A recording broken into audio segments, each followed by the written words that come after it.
En tant qu'une servante de Dieu aussi. Okay. Parce que Nzambe avertissaki biso que totelema tobondela mpona mboka parce que mabe ifalaki ekoma.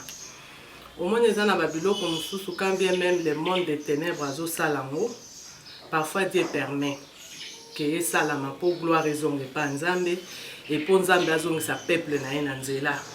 Soki Nzambe alingi akorriger peuple na ye, il y a des choses que Dieu fait. Akosala yango na nzela na ye moko, akosala yango na canal. Il y a Batou Moussousou ou bien Coco. Voilà, merci beaucoup. Vous avez écouté le message de sensibilisation, vous avez écouté le message de conscientisation de Père pour les enfants de Dieu. Vous êtes enfants de Dieu. Alors, ces derniers, c'est-à-dire que ceux qui m'ont dit là, mon cœur, mais capé aux hommes là, en Christ, pour les alamans un peu bien. Donc, moi je pense qu'à moi, bon, je ne suis pas un serviteur de Dieu, mais quand on a tout pris à Bassaï dans Zambé, moi, tout coco la moi mon cœur. C'est là mes amis que. Coronavirus, il y a solo tozo yoka. Bato babongisaki yango po ba exterminer peuple congolais, tout ça, mais ceux qui tango bango bazo bongisa yango, moi je pense que Dieu était là. Nzamba monaki makanisi na bango intention na bango. Nyonso po Nzamba ayebi nyonso. Ayebi makambo nyonso ndenge salama. Mais soki Nzambe pe atiki bango ti lelo coronavirus eye, eza pona kozongisa gloire epa na bango te. Eza pona biso peuple de Dieu tozonga na nzela.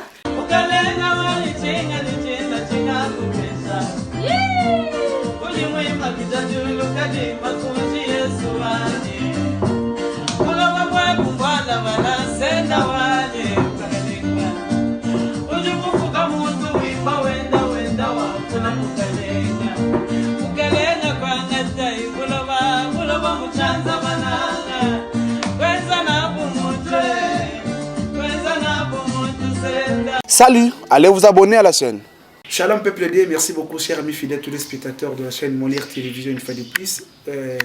Vous êtes plus de 50 millions de nos téléspectateurs qui nous regardent ici, précisément dans nos villes provinces de Kinshasa et ceux qui nous regardent à l'étranger à travers notre chaîne Molière Télévision plus sur Canal Plus, canal 346. Vous avez aimé notre émission, merci beaucoup. Vous allez directement sur YouTube et puis vous frappez directement Microdor Presse écrite en ligne. Microdor Presse écrite en ligne. Directement, vous allez voir nos émissions différentes que nous enregistrons ces derniers temps parce que nous sommes en confinement. Et deuxièmement, ces derniers temps, on parle qu'on reçoit que le serviteur de Dieu ou le chantre de l'Éternel ainsi que les autres, les opérateurs commerciaux ainsi de suite. Juste pour parler un peu concernant pandémie pour frapper Biso Makas, il y a Covid en 2019. Chers amis fidèles téléspectateurs, vous restez toujours branchés scotchés. Vous allez voir comment nous avons fait les tours, en fait le micro-baladeur, pour parler avec les serviteurs de Dieu. Certains serviteurs permettent les bisous. Tout côté on a résidence na bango. Ici quand on préparer la prière en particulier, tout le monde solo na bango moqué. Mais tous à quoi le mingi quand tout solo na bino en bilingue juste en fait. Moi je n'ai moqué moi français moi moqué mais pour juste transmettre des messages la bande ko ba Hollande biso le roi na Kinshasa, Hollande so na Brazzaville, Hollande biso na Afrique du Sud, na Belgique, aux États-Unis, partout dans le monde entier. Merci beaucoup, on a confiance à toi. Merci beaucoup. Doli Madimba, Baudric, nos régisseurs de Molière Télévision, ainsi que Kassongo. Merci beaucoup, notre caméraman. Voilà. Alors, pour bel et bien débuter cette émission en qualité, on va rejoindre nos amis du côté télérégie. Nous allons se reposer juste un peu et on se retrouve juste après pour bel et bien, côté en il y a profondeur, il y a émission Nabiso, il y a Nabiso Nabino. 5 minutes, il y a peuple. Tout continue à passer pendant pour la bino. Merci beaucoup.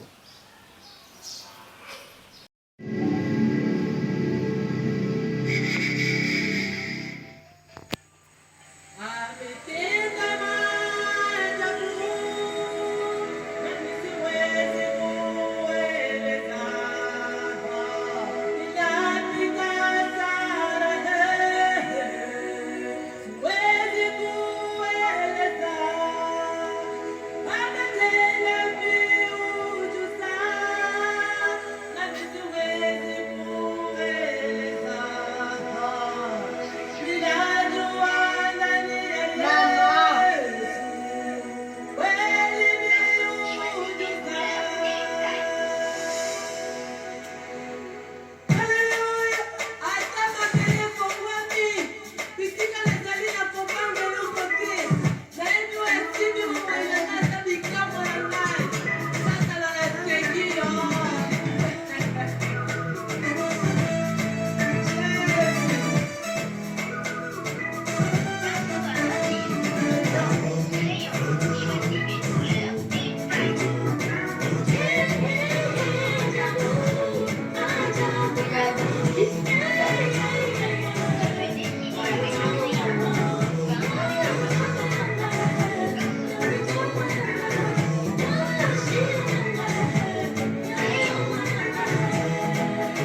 Salut, allez vous abonner à la chaîne.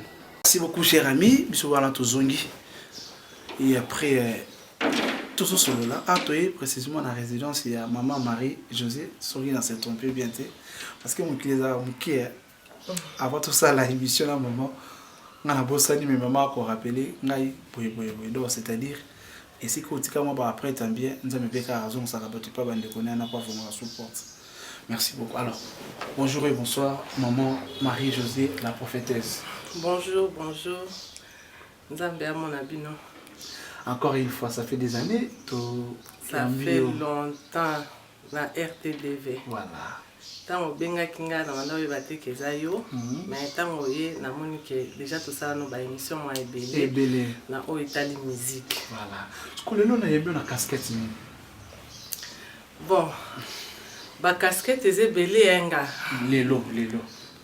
Lelo yondo boyebo ya minga na casquette ni. Ya musique, ya mosala ya nzambe. Yo moko cholo basiko que comment na yamba kota mozala d'accord. En fait, jusqu'à nos jours, dans centre de l'Éternel, il y a certaines raisons on ne peut pas jamais parler à la télé que yango to ko lever la télé.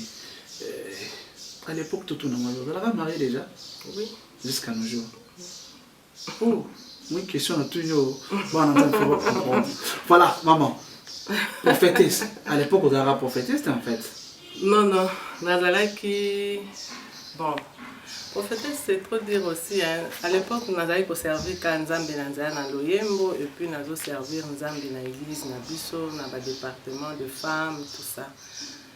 Mais à un certain moment, dans l'évolution de Nzambe, c'est comme ça que Dieu a commencé aussi à nous parler. Il nous a donné un fardeau, un ministère où il faut tout servir Nango. Yango pende toujours ça là. Un ministère aussi, il faut tout servir Yango peut toujours ça là. Alors, c'est quoi tu mets sur le nom ok. Nous sommes servants de Dieu. Pandémie nous frappé sur Covid-19. Covid-19 en fait. Bon. Et pas na yo osomona ngolo lengeni. Et pas nangai na lecture boye eza volonté en Nzambe. Eza volonté en Nzambe quand bien lecture même. Lecture qu'une personne. Tout Dieu en vous tant qu'une servante de Dieu aussi. Okay. Parce que Nzambe avertissait Kibiso que tout télémato bonde la pona mboka parce que ma bé il fallait que coma. Au moins, les gens quand bien même le monde des ténèbres azo salango, parfois Dieu permet que salama pour gloire et zonge pas Nzambe et pour Nzambe azonge sa peuple na nzela.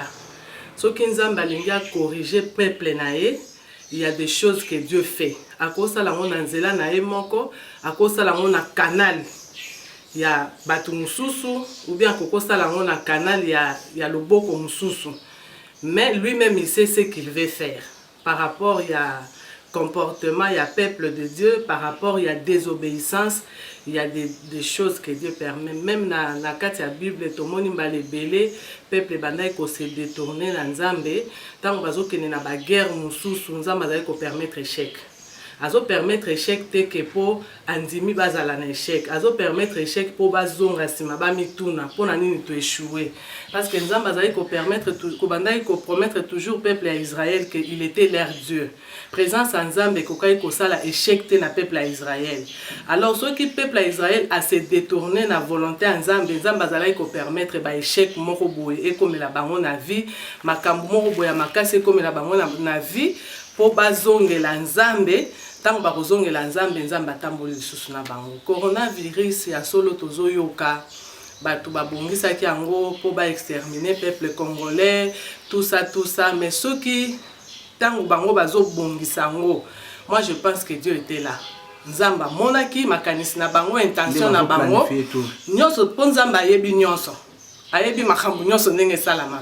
Mais ceux qui Nzambe pe atiki bango ti lelo coronavirus eye eza pona kozongisa gloire epa na bango te. Eza pona biso peuple de Dieu tozonga na nzela et puis nzamba alakisa bango ke ye aza nzambe parce que biso toza peuple na bango te toza peuple anganya nzambe alors nzamba ko permettre bango te baya ba exterminer biso nzamba avandi kaka azotala mais nzamba permettre quand même que moi secousse wana ezala po tozonga kaka na nzela po soki secousse wana eza te tozonga na nzela te peuple azalaka toujours incrédule peuple azala incrédule taka bana Israël bazotambola na nzambe bazomona bamane bazomona makambo ebele Moïse amati na ngomba batikali kosala veau d'or c'est-à-dire peuple aza très incrédule yango nzambe permettra bilo mususu eningisi biso mais ye moko azoveiller sur nous azo permettre penza te mabe ekota tout ça po tozonga kaka na nzela tokozonga kaka na nzela omonake makambo ekochanger si tu comprends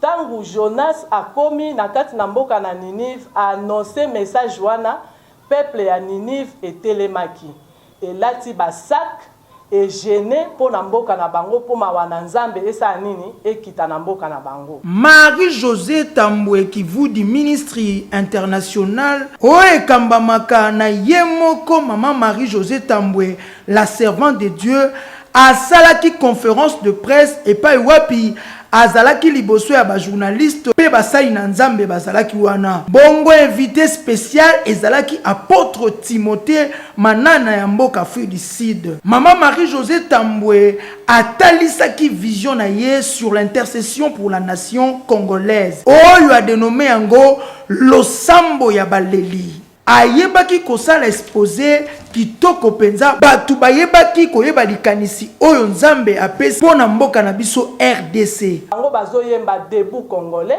drapeau ezomata biso tozomata na drapeau na losambo tozo présenter nzambe na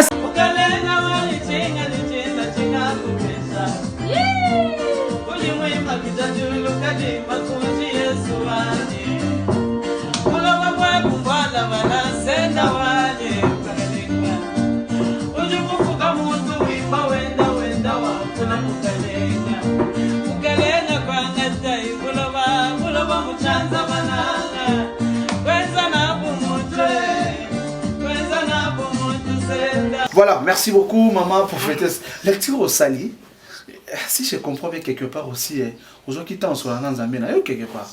Aujourd'hui qui t'en koyo kanzambe par rapport à mon PPO et l'équipe. Voilà, mon PPO tout ça qu'on subir néanmoins. T'as l'année diabérénie. Nzambe ça comme on a quand même besoin de baquer, à mon qui n'est pas bazaki qu'on s'est préparé. Oui. Maman, temple de Dieu kangama. Tu dis que Bible écoute les autres permettent mon konamboka sur la PC de Bofubo yoka. Mais temple de Dieu et kangami. Mais na suka ya mokonzi mboka tanga asali message ayesi bino ba serviteur na ba servant de Dieu bo continuer toujours ko sambelela pour na mboka Congo. Bon temple ko kangama eza ba signe ya temps ya suka.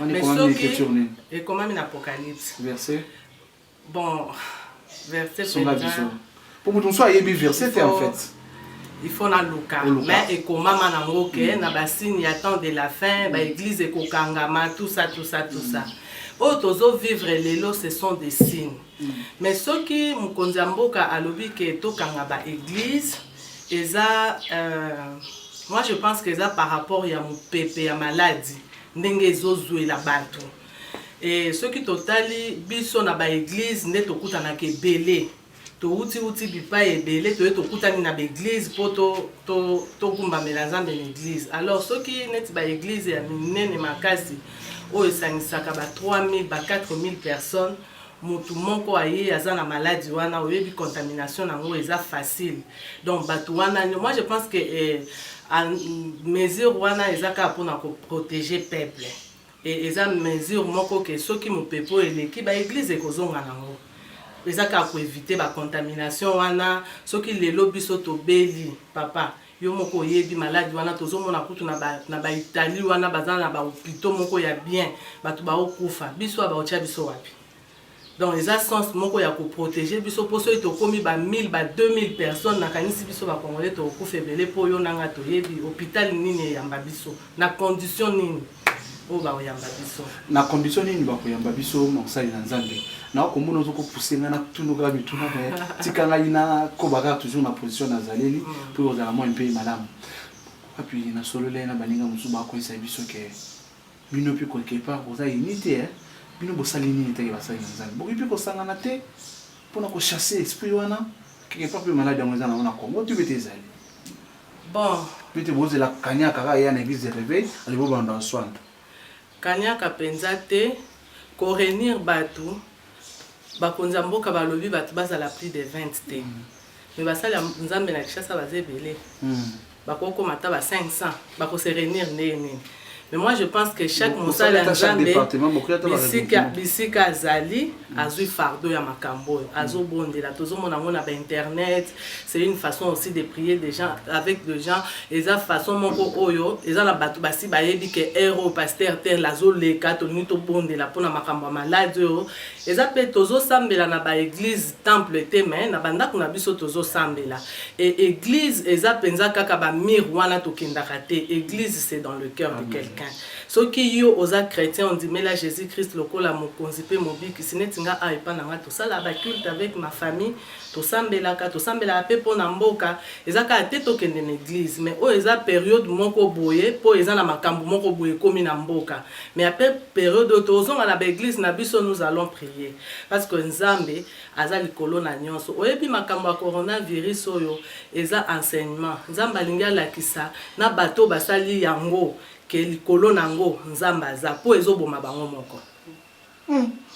Pourquoi réflexion makasi? Oui, ezoboma bango moko bazomituna bazokoka te ko maîtriser eloko basalaki parce que là eloko bango moko basalaki voilà bazokoka sikoyo te ko maîtriser yango parce que bango na ba idée na bango bayeba ekaka eloko tosali yango po ba africain bakufa mais jusque là ba africain bazokufa te po ba africain bazobela na ba baza na ba hôpitaux to mona bango te to yo kaka ke bazobela baza na ba hôpitaux mais bango kuna tozomona ba cercueil to mona ne ba oke na ba cimetière c'est-à-dire nzambe basakanaka na ete peuple africain aza peuple ya nzambe aza mise à part ya nzambe toyebi alala en Afrique alala en Afrique te mais toyebi nzambe. Amen. Voilà, merci beaucoup maman, vraiment c'est mon makasi ya osala na yo. Tout à notre parenthèse ma prophétesse. T'as la caméra na yo. Moi tali tout à l'ensemble na. Et ana ba ensemble ba la ndo sikasiko. Est-ce que tu as un message de sensibilisation de père, de conscientiser les enfants de Dieu? Les cris sont l'éternel. T'as la caméra là. Pendant 5 minutes. Message toza nango pona bana nzambe nyonso bazolanda biso ezake babungisa foi na bango te. Nzambe aza na bon moyo. Mopepe oyo ya pandémie oyo eye eza mopepe moko oyo nzamba lingi kaka se glorifier. Nzamba lingi alakisa bato bamimona mayele koleka ke ye aza nzambe. Esika bozali bokoki kobungisa likia te bokoki kobungisa koluka nzambe te. Même si tozokende na ba église na biso te, même si tozosambela te na ba pasteur na biso, mais na bandako na biso tozanga kotombola kombo ya nzambe na likolo ya maladi oyo te parce que kombo ya nzambe eza likolo na nyonso. Et mopepe oyo ezali na politika mboka na biso nzambe aza nzambe. Nzambe aza likolo na nyonso et nzambe aza na contrôle ya nyonso. Bana nzambe babanga te kimia ezali pe kimia etikala kozala. Na début ya ba émission ebele na lobaki que na libota na yo okotanga mokufi te. Même si bato bakokufa, mais yo na libota na yo otanga mokufi te. Otanga mokufi te po za spécialité te. Otanga mokufi te parce que ozo croire na muto yo azwa maladi na yo na ikulusu, na muto yo azwa masumu na yo na ikulusu, na mutu oyo alimbisaka ba péché nde bisika nini oyo okozwa kimia nde bisika oyo okozwa lobiko. Salut, allez vous abonner à la chaîne. Voilà, merci beaucoup. Vous avez écouté le message de sensibilisation, vous avez écouté le message de conscientisation de Père pour les enfants de Dieu. Vous êtes enfants de Dieu. Alors, ces derniers, c'est-à-dire que ceux qui m'ont dit là, mon cœur, mais capé aux hommes là, dans Christ, pour les allemands un peu bien. Donc, moi je pense qu'à moi, bon, je ne suis pas un serviteur de Dieu, mais quand on a tout pris à Bassaï dans Zambé, moi, tout coco la moi mon cœur. C'est là, mes amis, que tous hommes là, parce que tout le monde est moins mingi. Si vous faites une remarque, vous allez en Italie. Les hommes se marient. Les hommes ont abala naniao, bete namboa. Et on a frappé, on m'a cassé. Là, on va mettre mon retour. Mais ici au Congo, ce n'est pas encore permis. Là, ça n'engage que moi. Donc, Italie. Okay, merci beaucoup. Voilà. Donc, ça m'a visé Thévani. Bon, alors, par rapport à Olobi, Oyebi Nzambe, Azalaka Nakanda Malembe. Italie, Bazo Balana. L'homme et l'homme. L'homme et l'homme, femme et femme. Mais dans le monde entier, ma bébé salano. Bato ebele batiki ba pratique Nzambe. Ozomona mutu aboti mwana na ye. Mais pour na pouvoir, pour na mbongo, tant mwana wana azokola akomi mwasi na ye. Baboti na ye mwana. Ezo salama na Afrique. Mutu abomi bana oya ye aboti. Po azingi a conserver loko mono boye. Tocha kakate ke Italie nde ba péché. Le péché c'est dans le monde entier. Yango moni maladie oyo ebeti Italie batu bakufi mais esimbi monde entier. C'est-à-dire nzamba zo interpeller mokili mobimba po eza ya ye. Omoni ba loi oyo eza na kati ya Bible ya ba italien na ya ba africain ezate biso nyonso toza soumis na ngo. Ozo comprendre. Donc biso nyonso nene toza boye honore ton père et ta mère. Biso nyonso il faut t'honorer. O kogumba melabike côté biso nyonso il faut togumba melabike côté. Mais lelo soko leki ba science occulte ba comment ça l'évangélisation dans nzela. Ezaki makambo asoni makambo obanga.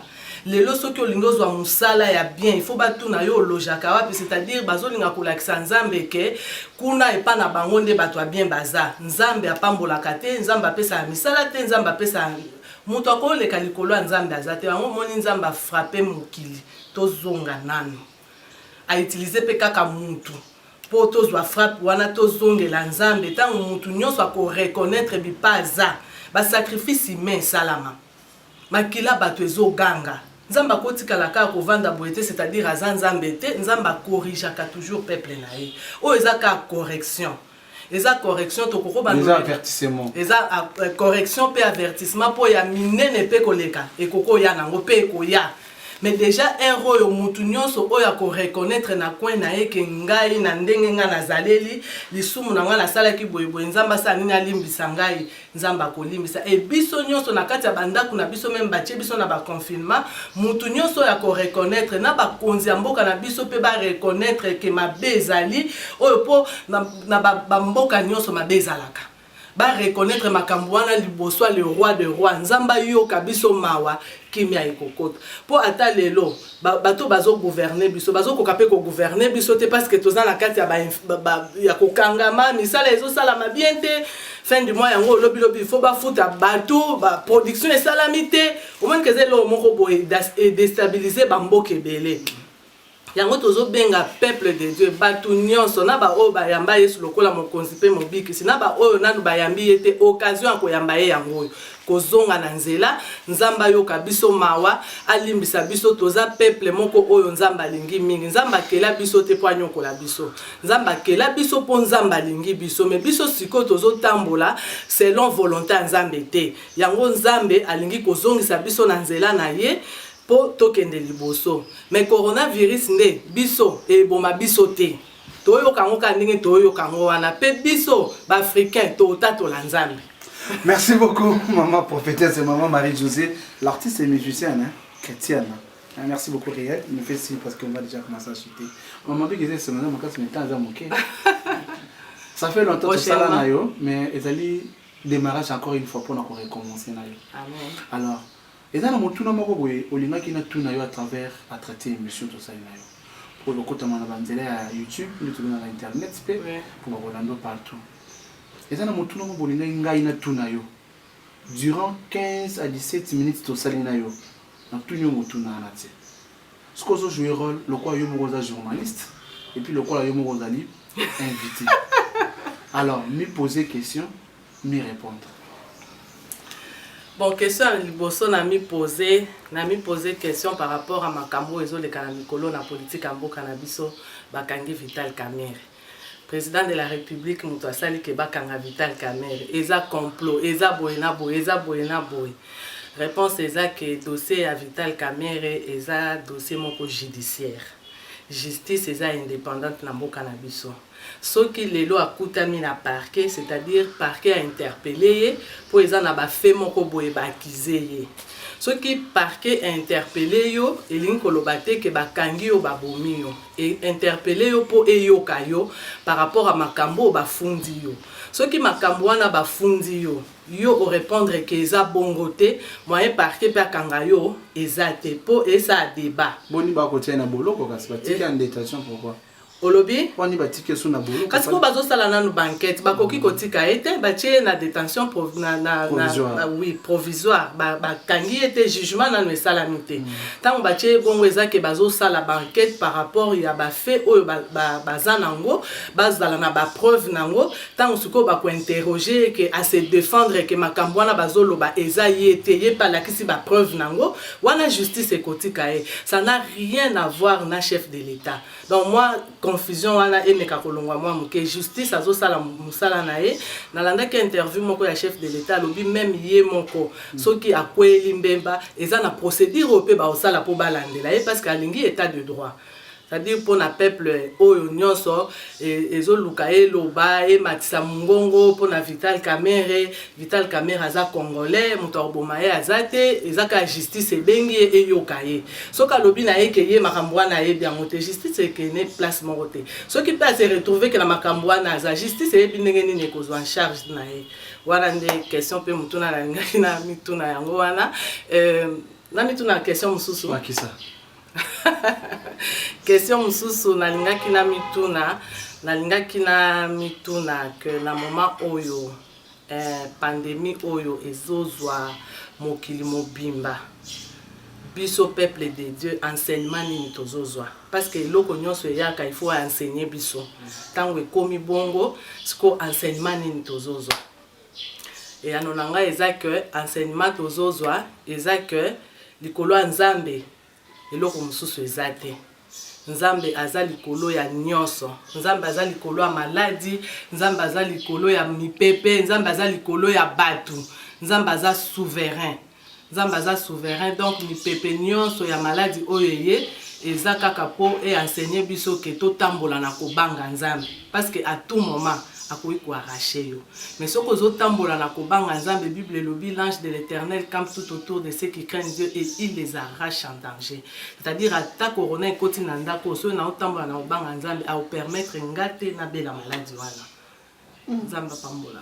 Merci beaucoup ndeko mbanza tout est malibaku anga opesa numéro contact au cas où vous na posa service moko solo na yo. Numéro de contact na biso eza 084 44 86 113. Naza deux numéros. Mosusu eza 090 40 43 612.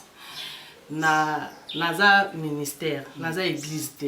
J'ai mon église. Naza un pasteur nanga, nasambela en église na biso eza na Rema, pasteur nanga, pasteur Saint Emma, mais na cadre un ministère. Salut, allez vous abonner à la chaîne.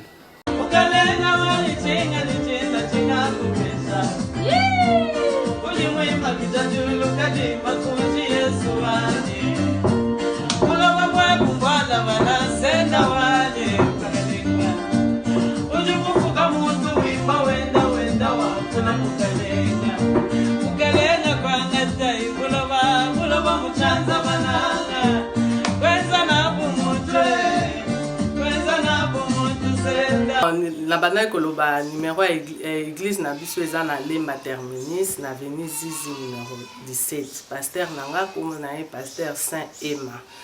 Naza mwana na kati na église mais nazo exercer ministère nangai na tout moment nazala toujours na contact na pasteur nanga quand je vais faire quelque chose je parle avec lui pour naza mwana na kati église mais o eza musala Nzamba pesi biso to bondela pona mboka na biso.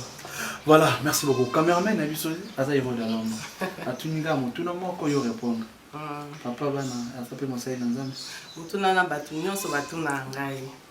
Aza kaka azo croire na Nzambe mais aza musala Nzambe te. Aza misala na yesu sasala. Casse aux satisfait. Merci beaucoup chers amis fidèles téléspectateurs. Nous arrivons pratiquement à la fin de notre entretien avec la révérende de l'Éternel, chantre de l'Éternel, Maman Marie-Josée, c'est bon? Tamboué, voilà. Chantre de l'Éternel. Alors, merci beaucoup, vous avez aimé notre émission. Donc, lorsque vous entrez sur YouTube, vous tapez Mikodo Presse en ligne, vous s'abonner, et après vous partagez vidéo. Tant que vous partagez vidéo, vous nous laissez certains commentaires, vos suggestions du point de vue négativité et positivité. Merci beaucoup à toi, Maître MPIDR depuis l'Afrique du Sud. Vous avez aimé notre émission à travers Molière Télévision dans Canal+. Merci beaucoup à Maître 0D. Merci beaucoup à mon ami Gelor Moyoulou. Merci beaucoup à ta parfaite Kibala depuis USA. Mon long ami à mon ami Jimmy Kibala. Big up à toi aussi. Et à tous mes amis à l'étranger, Jerimbaka, Christian, tous mes amis. Et à ma femme, mon épouse que j'aime bien. Maman Dorcas Mokoka, big up à toi vraiment. Plan succès. Nabasa et Nanza Meno surtout pour contribuer. Et puis quoi, tient ma bonne élite toujours. À travers la pandémie, ils ont frappé les balles ces derniers temps. Mais le coup, la maman prophétesse a le bien et que je vais sauter, n'engagez n'est pas sur la déviée, malheureusement bien. Et que kende be na kombo na kole sur Christ. Alors ce que tu dis que la maman micro, andenge na tout ça là, on a bima parce que na sina ça des annonces. Il y a ce qu'on a sakanana micro. C'est-à-dire quoi? Tu dis ça quoi au théâtre, ça quoi au matin na voix moins C. A rappeler ça dans zimbo kalawana. Tu as quand ta générique ni émission verbale. Ils ont malheur ma casse. Tu commences quoi live? Casse c'est pélité. Alors, merci beaucoup Dorcas, beaucoup comme femme mon épouse. Je t'aime. Mungu wetu wa ajabu, Mungu wetu wa ajabu, Bwana Yesu aliumba mamilima, akaumba na mabonde. Bwana Yesu wa ajabu, yelele Nzambe apambola bino nyonso. Nzembo elinkoloba kaka Yesu azabi kamwa, Yesu aza miracle. Et miracle wana na tongo lelo na lingi ke ezala partage na yo bisike ozali. Bible lobi, j'ordonnerai à la bénédiction de vous suivre. Tikete bénédiction elanda Molière, elanda yo zo landa ngai. Ozala ezala partage na yo libela na libela, mi batela, sukola maboko, fanda na ndaku. Somba désinfectant, respecter oyo nyonso balobi pona ko mibatela pona maladie oyo ya coronavirus, mais ko banga te po esalelo te ekozonga ndenge yaki na kombo na Yesu. Amen.